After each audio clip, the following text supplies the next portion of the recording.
All right, so this is the reflection, polarization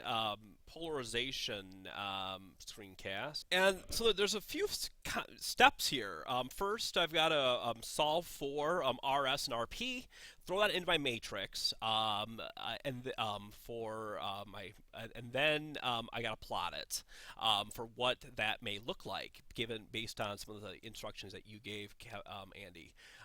So anyway, so our initial theta, I'm going to say, is 30 degrees, and then our index of refraction of the incident light is 1, and then and then the index of refraction of the transmitted light's 1.5, so it's air in the glass. Anyway, so here is again, just like I did in the Fresnel screencast.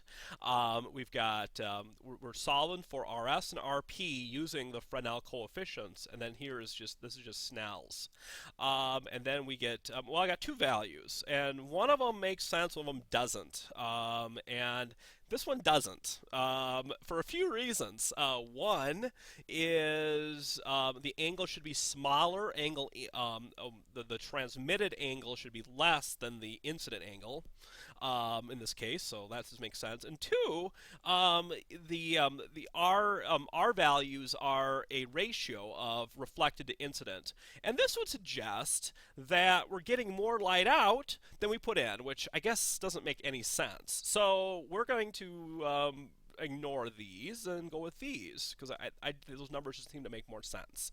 So anyway, and the reason why it's negative is because it's reflected. It's just it's the phase shift. So I guess I learned that tonight too. So I'm having a very educational evening. So anyway, so I put in my RS values, RP values, and we got our initial angle here.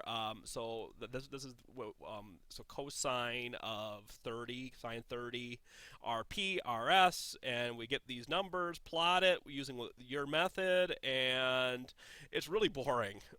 So that is a vector that is a vector plot. So what does it mean? Well, it means that linearly polarized light put through a mirror is going to be linearly polarized coming out. So anyway, let's try something else though, maybe a little bit more exciting. Maybe let's pretend this is circular light and see what happens. So I'm going to pause it here. So we are still at our incident angle of 30 degrees. It's just that now we're using circularly polarized light, and we get this interesting ellipse. But actually we are, let's see if the factor of 1 over pi square root of 2 made a difference. So I'm going to pause this again and see what happens. Okay, I just added in the factor of 1 over square root of 2. So it's still an elliptical. It's still elliptical, but it's and it looks like that's because we have different coefficients for our real and our imaginary values, so which creates this ellipse. Anyway, do we know if it's right, elliptically polarized, or left? Well, that's what this thing is all about. So let me throw this in there and determine whether or not it's right or left. So let's try this out. And actually, and before I do that, I just want to say that that is actually for what we've got right now is right circularly polarized. So let's see what we find out here. And before I press play, the issue here is not the issue, but what this is saying is that we're at z equals 0, and we are at and then we are at omega equals 1. So let's see what happens.